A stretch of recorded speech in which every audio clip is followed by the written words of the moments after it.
عطا فرما دیتا ہے۔ جو دین پہ استقامت، جو دین پہ پکے ہو جاتے ہیں، فرمایا اللہ تخافوا ولا تحزنوا، ان کو نہ کوئی خوف نہ کوئی غم رہتا ہے، وَأَبْشِرُوا بِالْجَنَّةِ الَّتِي كُنْتُمْ تُوعَدُونَ، فرمایا پھر ان کے لیے خوشخبری ہے اس جنت کی جس کا ہم نے ان سے وعدہ فرما لیا ہے۔ تو دین پہ استقامت۔ یہاں میں ایک اور بات بھی عرض کروں، یہ سیاستہ کے حدیث پاک ہے، اصحاب الاخدود، یہ 30واں پارہ قرآن پاک میں اللہ تبارک و تعالیٰ نے ارشاد فرمایا وَالسَّمَاءِ ذَاتِ الْبُرُوجِ وَالْيَوْمِ الْمَوْعُودِ وَشَاهِدٍ وَمَشْهُودٍ قُتِلَ أَصْحَابُ الْأُخْدُودِ۔ عرض کیا کہ یا رسول اللہ یہ اصحاب الاخدود کون ہیں؟ تو سرکار نے اصحاب الاخدود کا واقعہ بیان فرمایا۔ اب اصحاب الاخدود کا میں مختصر آپ کے سامنے تعارف رکھنا چاہوں گا۔ اصحاب الاخدود یہ قرآن پاک میں بیان ہوا ہے، تو سرکار علیہ السلام نے اس کا واقعہ بیان فرمایا کہ ایک نوجوان تھا اور ایک بادشاہ جو ہے نا اس کا زور سارا ہی جادو پر تھا، بادشاہی جادو پر تھی، جادو کا بڑا زور تھا۔ تو اس کا جو خاص جادوگر تھا نا وہ بوڑھا ہو گیا۔ اس نے کہا کہ ایسا ہے بادشاہ سلامت ہے، میں ہو گیا ہوں بوڑھا اور میں اپنا فن کسی کو دینا چاہتا ہوں کہ تیری بادشاہی چلتی رہے، لہذا تو نوجوان منتخب کر، میں اس کو سارا فن علم سکھا دیتا ہوں، وہ تیرے کام آتا رہے گا جس طرح میں تیرے کام آیا۔ تو اس نے کہا ٹھیک ہے۔ اس نے ایک جگہ گھار میں ڈیرا لگا لیا۔ اب ایک اس سلطنت سے ملک سے نوجوان کو منتخب کیا گیا کہ اس کا کام تھا صبح جانا ہے، جادو منتر جو بھی ہے وہ سیکھنا ہے، شام کو واپس آ جانا ہے، یہی اس کی ڈیوٹی تھی۔ وہ اب جب روزانہ جاتا نا تو جاتے ہوئے ایک دن اس کو ایک بزرگ مل گیا، ایک راہب مل گیا۔ اس نے دیکھا کہ ہے تو یہ بھی بزرگ ہے، وہ اس کے پاس بیٹھ گیا، اس کو اس کی باتیں اچھی لگی اور اس کی اچھی نہ لگی۔ اب دل میں اس کے وہم پیدا ہو گیا کہ سچا کون ہے، یہ بھی بڑی اچھی باتیں کرتا ہے، وہ بھی بڑی اچھی باتیں کرتا ہے۔ تو وہ ان کے پاس بیٹھا رہتا، دیر سے ادھر جاتا اور وہ پوچھتا تو وہ کہتا مجھے گھاری دیر ہو گئی ہے۔ تو اس طرح بہانے بونے بنا کر وہ بزرگوں کی بارگاہ میں بھی وہ حاضری دیتا رہتا۔ تو بزرگوں کی بارگاہ میں حاضری دینی چاہیے، برکت ہوتی ہے۔ اچھا اب وہ حاضری دیتا رہتا۔ تو ایک دن ایسا آیا کہ وہ جا رہا تھا اور راستے میں نا کوئی بلا کوئی شے جو ہے نا اس نے لوگوں کا راستہ روک لیا۔ اب اس کے دل میں خیال آیا کیوں نہ ہو کہ میں آزماؤں بزرگ کون سا سچا ہے، کہ جب میں دونوں کی جو باتیں سنتا ہوں میں دیکھوں تو کہ سچا کون سا ہے۔ تو اس نے زمین سے کوئی یہ اٹھائی ڈھیلا وغیرہ اور اس نے مارا اور ساتھ کہا کہ اگر یہ بزرگ راہب اگر یہ سچے ہیں تو پھر یہ بلا ہٹ جائے، لوگوں کو راستہ مل جائے۔ جیسے ہی اس نے وہ ڈھیلا وغیرہ زمین سے اٹھا کر پھینکا تو وہ بلا نے راستہ چھوڑ دیا۔ اس کے دل کو یقین ہو گیا کہ سچا بزرگ یہی ہے، سچی باتیں اسی کی ہیں، وہ تو جھوٹا جادوگر، یقین ہو گیا نا۔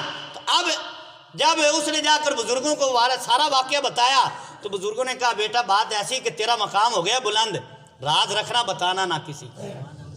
اب اللہ تبارک و تعالیٰ نے اس نوجوان کے ہاتھ میں شفا رکھی، کوئی بڑے سے بڑا بیمار آتا وہ ہاتھ لگاتا اللہ شفا عطا فرما دیتا۔ ثم استقاموا، جو استقامت اختیار کرتا ہے اللہ تعالیٰ اس کو برکت عطا فرماتا ہے، جس کو ہاتھ لگاتا شفا ہو جاتی۔ وزیر، بادشاہ کا وزیر وہ نبینا ہو گیا، بصارت جاتی رہی، اندھا ہو گیا۔ اس کو کسی نے بتایا تو نے بڑے علاج کر کے دیکھے یہ نوجوان ہے، اس کے پاس بھی جا۔ اب وہ جان سے مرتا تھا، کیا کرتا، وہ چلا گیا۔ تو اس نوجوان نے کہا آپ کو صحت تو مل جائے گی لیکن میری ایک شرط ہے۔ اس نے کہا شرط بتاؤ کیا شرط، میں قبول کرنے کے لیے تیار ہوں۔ فرمایا علاج بعد میں کروں گا، پہلے کلمہ پڑھ، پہلے مسلمان ہو۔ اس نے کہا جی مجھے تو آنکھیں چاہیے، جو مرضی پڑھا لو۔ اس نے اس کو جو اسلام کی دعوت پیش کی اس نے قبول کر لیا، ہاتھ لگایا، اس کی آنکھیں ٹھیک ہو گئی۔ اگلے دن جب بادشاہ کے بارگاہ میں گیا، اس کی کچہری میں جا کر کھڑا ہوا، وہ دیکھ کر حیران ہو گیا۔ اس نے کہا تیری آنکھیں راتوں رات کیسے ٹھیک ہو گئی ہیں؟ تو اس نے سارا واقعہ بتا دیا کہ میں تو ایسے نوجوان کے پاس گیا ہوں اور میں نے تیرا مذہب بھی چھوڑ دیا ہے۔ اس نے کہا نوجوان کو بلایا جائے، نوجوان کو بلایا گیا، اس سے پوچھا، اس نے راہب کو بتا دیا، راہب کو بھی بلا لیا گیا۔ اب جو ہے وہ وزیر جو تھا جس نے اسلام قبول کیا اس کو بھی، اور دوسرا جو وہ راہب تھا اس کو بھی جو ہے انہوں نے وہیں جو ہے وہ شہید کر دیا، اور نوجوان سے کہا کہ تو یا تو اپنا مذہب چھوڑ یا پھر تجھے قتل کر دیا جائے گا۔ تو اس نے کہا میں نہیں چھوڑ سکتا، بات وہی ہے کہ میں نہیں چھوڑ سکتا۔ اب بادشاہ نے اپنے چیلے وغیرہ جو پولیس ان کی جو وہ فوج تھی اس کو اکٹھا کیا اور کہا کہ جاؤ اس کو دریا میں نا درمیان میں جا کر جو ہے بیڑی سے دھکا دے دو، وہاں ڈوب جائے گا، مر جائے گا، ہم نے مارنا کیا ہے۔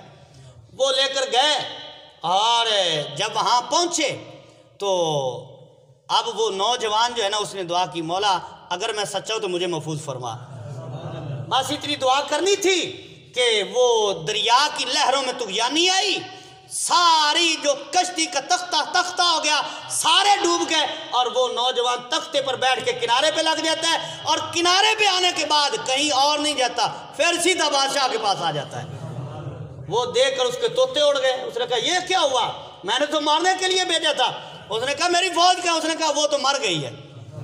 اچھا، اس نے پھر ایک دستہ تیار کیا، کہا کہ جاؤ اس کو نا پہاڑ کی چوٹی سے دھکا دے دو، وہاں گرے گا تو مر جائے گا، اس کا کچھ نہیں بچے گا، لہذا تو اب جان چھڑانے کے لیے وہ پھر اس نے فوج کو دستے کو بھیجا۔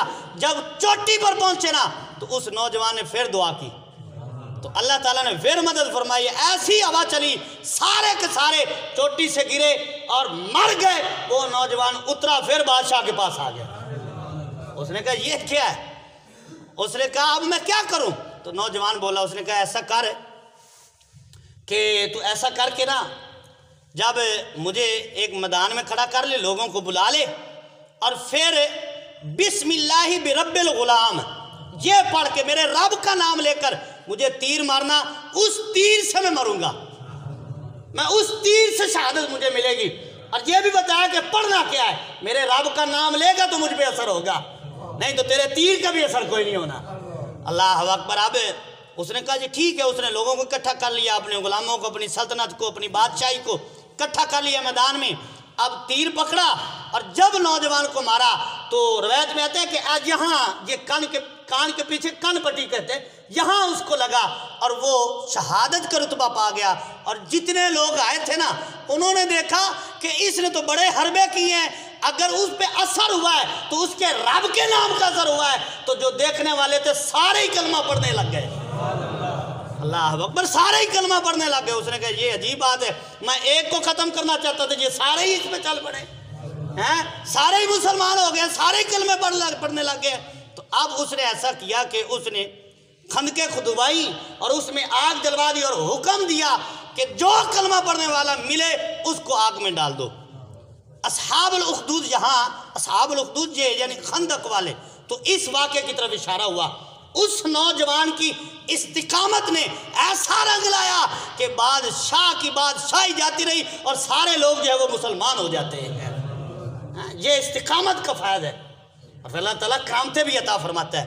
جب بندہ کلمہ پڑھ لے اور اس پہ پکا ہو جائے، پھر ادھر ادھر نہ دیکھے، پھر غیروں کی طرف نہ دیکھے، اپنے مذہب کی طرف دیکھے، دین کی طرف دیکھے، اپنے اسلام کی طرف دیکھے کہ ہمارا دین ہمیں کیا کہتا ہے۔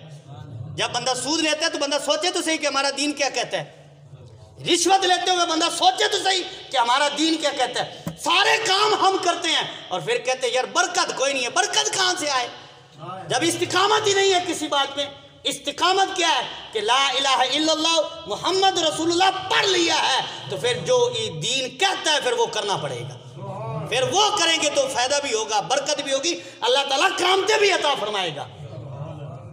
اور حدیث میں آتا ہے کہ مسلمان بے لگام جانور نہیں ہے، بے لگام گھوڑا نہیں ہے کہ جس کی کوئی لگام نہیں، جدھر منہ اٹھایا چل پڑا۔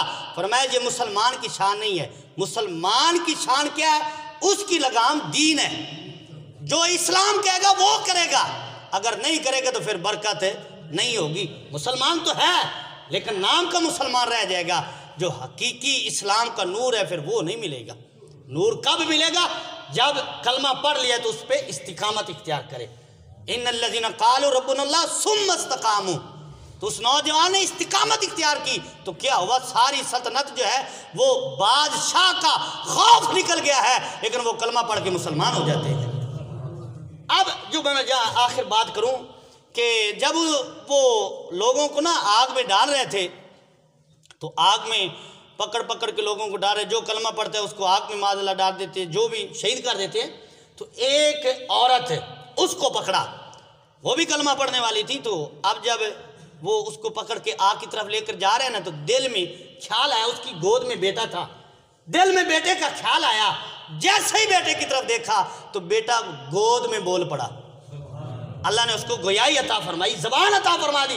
بیٹا بول کر کہتا ہے ماں جب تیرا رب سچا ہے، جب تیرا دین سچا ہے، پھر ڈرنے کی ضرورت کیا ہے؟ اللہ اکبر. پھر ڈرنے کی کیا ضرورت ہے؟ تو جو استقامت اختیار کرتے ہیں اللہ تعالیٰ اس کو برکتیں عطا فرماتے ہیں. تو میں اصل میں بات عرض کر رہا تھا اصحاب کہف کی کہ انہوں نے استقامت اختیار کی، دین نہیں چھوڑا، غار میں چلے گئے. اللہ تبارک و تعالیٰ نے برکت بھی عطا فرمائی، اور پھر ان کا ذکر اللہ تعالیٰ نے قرآن میں بھی بیان فرمایا. تو وہ 7 شخص تھے. 6 وہ جو کلمہ پڑھا، اور جب جا رہے تھے تو راستے میں ایک بکریاں چرانے والا چرواہا ملا. اس نے کہا جی کہاں جا رہے ہو؟ تو انہوں نے بتایا کہ ہم تو جا رہے ہیں چھپنے کے لیے اس ظالم بادشاہ کی کہ ظلم سے بچنے کے لیے. اس نے کہا میں بھی تمہارے ساتھ کا ہی ہوں، مجھے بھی لے لو. اب جب وہ چلے نا تو چرواہے کا ایک کتا تھا، چرواہے کا ایک کتا تھا، وہ بھی ساتھ چل پڑا. تو انہوں نے کہا اس کتے کو ہٹاؤ، یہ بھونکے گا، ہمیں پکڑائے گا. جب انہوں نے اس کتے کو مارا نا تو اللہ تعالیٰ نے کتے کو گویائی عطا فرمائی. اللہ تعالیٰ نے کتے کو بولنے کی طاقت عطا فرمائی. تو وہ بولتا ہے، اور اس کا مفہوم یہی بنتا ہے. اس نے کہا جی میں ولیوں کو بھونکنے والا نہیں ہوں. اس نے کہا وہ کوئی اور ہیں جو ولیوں کو بھونکتے ہیں، ہم نہیں بھونکتے. میں بھونکنے والا، ولیوں کو بھونکنے والا کتا نہیں ہوں، وہ کوئی اور ہے جو ولیوں کو بھونکے. وہ 4 ٹانگوں والا کتا ولیوں کو نہیں بھونکتا، اور پھر یہاں کی 2 ٹانگوں والے بھی ہیں جو ولیوں کو بھونکتے رہتے ہیں. اور پھر دیکھیں اس نے نہیں نہ بھونکا، پھر اس کا مقام کیا ہے؟ قرآن میں بھی ذکر ہے. کیوں قرآن میں ذکر ہے؟ لوگ کہتے ہیں عمل کر لو، نماز پڑھ لو، حج کر لو، روزہ رکھ لو، زکوٰۃ دے لو، سارے عمل کر لو. میں نے کہا عمل کرنے چاہیے، کون عمل سے روکتا ہے؟ لیکن عمل اپنی جگہ ہے، لیکن جو مقام ملتا ہے وہ کسی ولی کی نگاہ سے ہی ملتا ہے. اتنا عبادت سے نہیں ملتا جتنا ولی کی نگاہ میں مل جاتا ہے، کیونکہ نگاہ ولی میں وہ تاثیر دیکھی کہ بدلتی ہزاروں کی تقدیر دیکھی. ولی کی نگاہ میں سارا فیض ہے، کمال ہے، بندہ حاصل تو کرے، کچھ ملے تو صحیح. اچھا اب وہ کتے نے کوئی عمل تھوڑے کیے ہیں، کیا ہے؟ ایک ولیوں کی صحبت اختیار کر لی ہے. تو قرآن کہتا ہے وَقَلْبُهُمْ بَاسِطٌ ذِرَاعَيْهِ بِالْوَسِيدِ. اللہ نے اس کے بیٹھنے کا سٹائل بھی بیان فرما دیا. اور پھر حدیث ہم پڑھتے ہیں، تفسیر پڑھ کے دیکھیں، اس میں یہ موجود ہے کہ 10 جانور جو ہے نا وہ قیامت کے دن جنت میں جائیں گے. ان میں ایک وہ کتا بھی ولیوں کا ہے جو جنت میں جائے گا. یہ تفصیلاً واقعہ بڑا اس میں تفصیل ہے، لیکن میں آج یہ کرنا چاہتا ہوں کہ وہ کتا ہے ذات کا کتا، لیکن قرآن میں بھی اس کا ذکر آ گیا، اور پھر حدیث میں آتا ہے وہ جنت میں بھی جائے گا. کیوں؟ اعمال سے نہیں، صحبت سے جائے گا. صحبت صالح ترا صالح کند و صحبت طالع ترا طالع کند. اچھے بندے کی صحبت جو ہے بندے کو اچھا بنا دیتی ہے، اور گندے بندے کی صحبت بندے کو اچھا رہنے نہیں دیتی. تو اس لیے صحبت اپنی اچھی کریں، دنیا بھی سنور جائے گی، آخرت بھی سنور جائے گی. اللہ تعالیٰ عمل کی توفیق عطا فرمائے. وما علیہ الا البلاغ.